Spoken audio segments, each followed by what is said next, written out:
Today, we are diving into a hot topic: gaming going woke.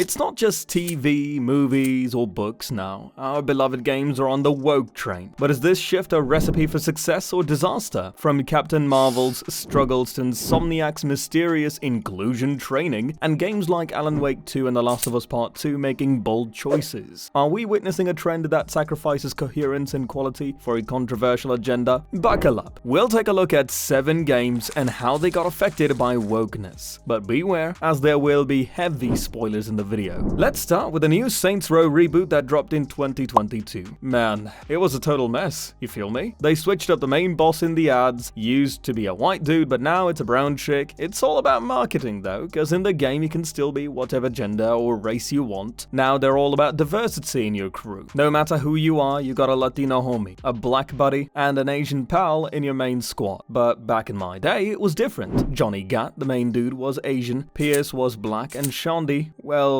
she's probably white. Rocking those dreadlocks sometimes. Oh, and your boy Kevin, he's bisexual, talking about ex-girls and ex-boyfriends, keeping it real. But here's the weird part. You can't rob stores anymore. Like, what's up with that? Seems like a tech issue with how the game's set up. Not some deep statement about saving shopkeepers, cause you can still straight up murder any random civilian on the street. They switched up some names too, like calling freckle bitches FBs now. And bathrooms? Now they got a third gender with censored rim jobs. Plus, they throw a flag in your face every time you hit the starter house. Like they're really pushing that woke agenda. Feels like they focused more on that than making the game actually fun. And get this, Saints Row took a nosedive in sales. Man, 80% drop in the second week of UK sales, with a $100 million budget. It even led to the downfall of Volition, the studio we all love. We even created a separate video on the rise and fall of Volition. Find that in the I button. Another game, which never held back, is probably the most controversial games in recent memory. The main character is a lesbian, and they're giving spotlight to a gay couple that got sidelined in the first story. Now in the sequel, we're not just playing as the lesbian lead, but also getting into the shoes of a jacked up, not so typical attractive woman who takes out the OG game's hero. And some folks are yelling, "Too woke!" about it. Just met Melanie Lynskey's character, who's not all buff and fits the usual attractive mold. And guess what? Complaints about being too woke again. Is it all just a load of crap though? The casting choices in the live action series add another layer. Pedro Pascal calls himself white, but is Latino, unlike the game's Joel. Bella Ramsey, a fan favorite cast, recently revealed she's gender neutral, though she still uses she/her pronouns. Does it really matter if the actors have slightly different views on gender than you? If that's ruining your connection with the show, maybe you're the one on a quest to be offended by everything nowadays. But hold on, it's not all about being woke. The game's propped up on this whole might is right vibe, with Joel doing brutal stuff to protect his loved ones. And that's a pretty hardcore conservative value. Plus, notice how almost every black character meets a gruesome end with minimal screen time. And there's this whole Israel-Palestine vibe in the game, with the perspective leaning toward the invading aggressors being the good guys. It's a lot to unpack. We're talking LGBTQ, feminism, Anita Sarkeesian, Gamergate, and the whole woke culture thing. They hit us with a brutal death for a beloved character, threw in some intentional misdirection on who we'd be playing as, and sprinkled in a good dose of anti-woke vibes. YouTube strikes, Twitter trolls from Druckmann, and staff getting harassed. It's like the game spawned its own drama series. Key figures leaving Naughty Dog just adds to the chaos. And don't even get me started on that story that feels like it was written by a different director from the original. Sure, it's a big deal that The Last of Us Part 2 gives us female leads, one of them queer, without the typical male gaze treatment, and it's got a solid take on transness. But let's not ignore that the game's built on some political stuff that many find divisive, imperialist, and conservative. They off male characters quick, and the female characters are portrayed larger than life. Metacritic user score sitting at 5.8. A bunch of those low ratings? Yeah, they're not feeling the story, man. What's your take? Now, let's take into account the interesting case of Days Gone. It's not a total flop, selling over 8 million copies, but some folks feel it missed the mark. In the post-apocalyptic motorbike adventure launcher, opinions are all over the place. Fans loved the ride, but critics were split on what the game was really trying to do. The director, John Garvin, spilled some tea on why he thinks the game didn't hit the jackpot. He pointed fingers at three things: tech issues, lazy reviewers who didn't bother playing, and what he calls woke reviewers who couldn't handle the tough biker checking out his date. Now, that tweet of his is behind lock and key on a private Twitter account, but it stirred up a storm online. Some peeps called him out like, "Come on, John, woke, really?" And he fired back saying, "Yup, if a reviewer's hung up on identity politics, that's woke in my book." The backlash was real from both game media and the series' fans. Garvin's past comments about buying games at full price for a sequel didn't help his case either. Days Gone sits at a 71 on Metacritic, while other PS4 exclusives like Ghost of Tsushima and God of War got higher scores. What's your take on the game's lukewarm reception? Life is Strange. A good game, but man, it's got some woke vibes going on. Characters are cool, not your typical stereotypes, and everyone's got reasons behind their actions. But then Life is Strange 2 rolls in with the virtue signaling. Check this, our main dude, Sean Diaz, isn't gay, but the game throws in an option for him to kiss a guy. No big deal for the plot, just a liberal nod like everyone's a bit gay in their world. So we're in super liberal Seattle, right? But surprise, it's packed with Trump-supporting rednecks hating on Mexicans, even kidnapping and beating up a teenage boy. Lucky for us, a local liberal hipster into nude art swoops in to save the day. Yeah, seriously. The bad guys? Total one-dimensional caricatures. Republicans, militant pot farmers, and a Christian cult. In the first game, everyone had reasons for their actions. Even the villain made sense in a messed up way. But in this one, it's like, all Mexicans are in danger, except for the kind hippies and liberals. Oh, and the game's set right before the 2016 election. Sean's chat logs have friends freaking out that he might win. Funny cause no one saw it coming until it actually happened. Okay, rant over. Beyond the SJW virtue signaling, there's a bunch of boring stuff in minigames that don't push the story forward. No surprise, Life is Strange 2 only sold 647,000 copies on Steam compared to the original's 5.7 million. What's your take on this mix of social commentary and gaming, my virtual comrades? Now, let's relive the weird controversy that brewed in the Pokémon world. Even in the world of cute creatures and epic battles, we've got a potential storm on the horizon. Gender-neutral toilets, now with the whole go woke, go broke vibe, any game daring to be diverse or drop LGBTQ+ hints gets side-eyed by some angry gamers. Pokémon Scarlet and Violet might just find itself caught in that crossfire. People are heated, shaking fists at the idea of subtle diversity creeping into their beloved game. And yeah, Ditto, the Pokémon that can be whatever it wants, is at the center of it all. Now, Pokémon is far from proudly displaying LGBTQ+ stuff in the games, but the idea of gender-neutral toilets? It's a step in the right direction. Think about it. We've got gender-neutral Pokémon like Ditto and Mew, so why not for us humans too? What's your take on this, fellow trainers? Is it time for Pokémon to embrace diversity, or should they stick to the classic formula? Assassin's Creed Odyssey is a massive sandbox of action and intrigue, uncovering mysteries from a civilization that predates humanity itself.